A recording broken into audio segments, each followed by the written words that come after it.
Hello, Maxa team. So I just want to show you here how we actually do the bending here at VeriForm in terms of modeling it. So in the photographs you saw the panels in the email, the aluminum panels that are perforated.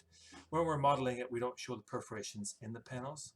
But you can see here, I'm just going to move this out of the way, we actually program the CNC presses. This is the 20-footer we talked about this morning in your boardroom there. And we actually have a sticker up in the top right corner of the press. And I'm just going to show you that we model everything, even the hydraulic tank at the back, the backstop, and the fingers. Let's see where the fingers are. See the fingers here? I'll turn it on this way. These two fingers, right? So for example, I can move these fingers left and right. I can change the tooling. I'm just going to switch it so you can see the side.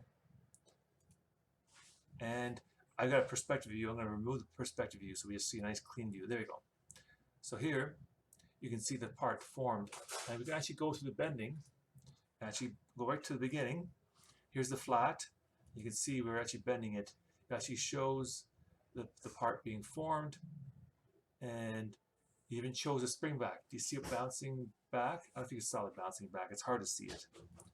Then you go next bend, and so on, right to the last final bends. So yeah, I've got the ability to model all the bending so that our staff, when they're on the shop floor, they're just doing bending. They're not having to figure things out. We figure it out for them.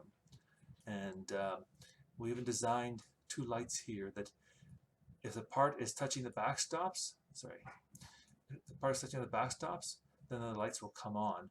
That way there's no chance that by accident they put the parts into the back and have the part not resting properly in the backstops. Hope that makes sense. That's a problem that we saw. 50% of our quality issues was on big parts. The staff, when they're bending, let me change the view here. When they're bending, that the part is not sitting at the backstop. So those two lights you saw in the press at the front, they come on. And if one is on and the other one is not, that means this operator needs to push his part in a little deeper. All right, so there you go. A little quick demo of how we do the programming and proofing of bending here at VeriForm. So Aaron and Bassam, send us more quotes. We're ready for quoting. Thanks. Have a good night.